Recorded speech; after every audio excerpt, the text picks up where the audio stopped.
Hello everyone, so today I wanted to talk about some music that I have been loving lately. If you guys want to skip right to the video, I'll have a timestamp on the screen right here to where you can do so. I'm also going to have the entire video timestamp, so if you want to skip around, you can do that. Just check down below in my description box. And now let's get into some quick disclaimers. Number one, this is just my opinion. I'd like to hear yours down below. Just keep it respectful.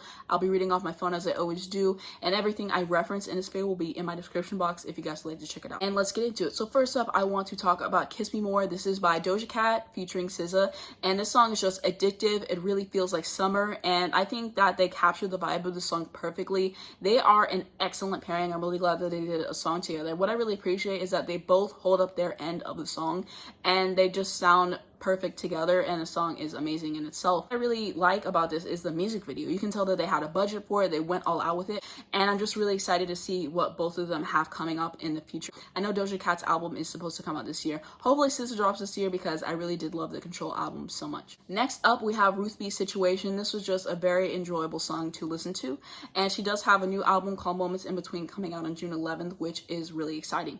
And if you guys haven't heard the Safe Haven album by her, I would really recommend it. I remember listening to it when it came out, and I just fell in love with it. It is such a great listen, and my favorite songs on there are going to be Dandelion, If by Chance, and First Time. And next up, we have Deja Vu by Olivia Rodrigo. So my sister and I did a reaction to this a while ago. I'll have it in the cards and down below description if you guys want to check it out. And basically, I said that I feel like the song was good, but I didn't like her vocal in the beginning, and I thought the Driver's License was better. But now my opinion has changed so much. I listen to the song pretty much every single day, and I think that this was a great choice for a follow-up to Driver's License. The music video was cute. I really enjoyed it, and the song has an incredible bridge. Like, what she did in that bridge needs to be studied, because I think that that's easily the best part of the song for me.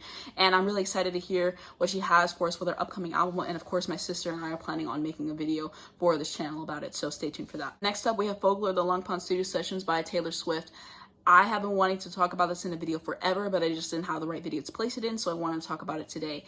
And what I really appreciate about this is that on the Disney Plus movie, she discusses the meanings behind every single song, and it just made me have a deeper appreciation for the songs and made me look at them in a different lens. And I really love whenever artists just talk about the meanings of every single song. I find that super fascinating, and just what she did with this needs to be studied. I'd like to see more artists doing something like this. The way that it was shot, just everything about it was absolutely lovely. And so I really appreciate the stripped back instrumentation and production on here as well. I think that that really adds to it, because I already love the Folklore album. It was my favorite album of 2020. And this version, it's really something else, and I love it too. And I listen to this mainly at night. It's just something that I can relax to and that I can wind down to, and I really appreciate it. It's just really chill.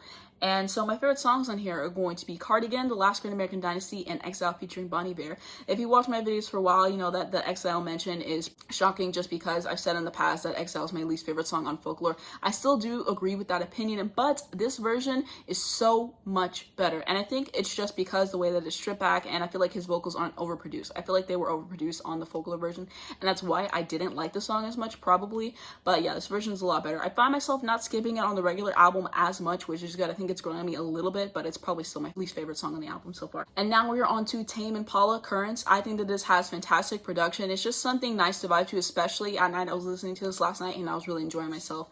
And my favorite songs on here are going to be Eventually, The Less I Know The Better, and New Person, Same Old Mistakes. And I think that Rihanna does have the superior version of this. I just prefer her vocal on it more, but I do really like Tame Impala's version as well. Next up, we have Janet Jackson, Rhythm Nation 1814. And I talked about her in a couple of my past videos. I'll have those down below in the description if you guys would like to check those out. But my thoughts on this album, I feel like it's consistently solid, and it's such a fabulous follow-up to the Control album. She just did what had to be done. And this is a concept album about social issues such as poverty, racism, and substance abuse. And this album is incredibly catchy, and also it's so well written. And my favorite songs on this are going to be Escapade, Black Cat, and Come Back to Me. Next up, we have John Mayer, Continuum. So before I get into my thoughts about the album, I just want to say that I don't condone his previous actions and stuff that he has said in the past. He deserves to be held accountable for those, and there's no excuse for that. With that being said, this album is fantastic. Something that annoys me when I listen to certain albums is, you know, whenever you listen to an album and every song on it is great except for that one, and you're like, if they would have just left off that song, this album would be perfect. I don't feel that way about this album. I feel like every single song is incredible, and it's rightfully earned its place on the album. And I think that he really shows his brilliance as a guitarist, as a songwriter, and he has great vocals on this album as well. And so for my favorite songs in this, I'm going to say my favorite is probably going to be Stop This Train. I really like the guitar in here. And also it's just a song about being scared of getting older. And I think that he just delivers a great performance on this song.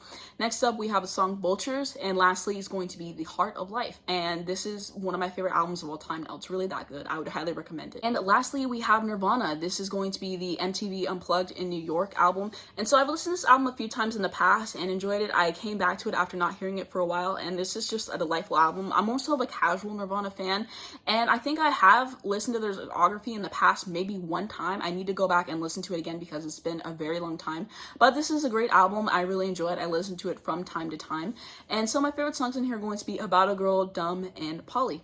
Thank you guys so much for watching this video. If you enjoyed it, please be sure to give it a like. You can also hit the red subscribe button right down below. And if you hit the bell, you get a notification every single time I post, so you not miss when a brand new video comes out. And I do have a second channel if you guys want to see more of me. I'm hoping to make a new video on there very soon, so subscribe so you do not miss it. It'll be my first link down below in the description. I also do have a Twitter and an Instagram as well as information to help people on death row.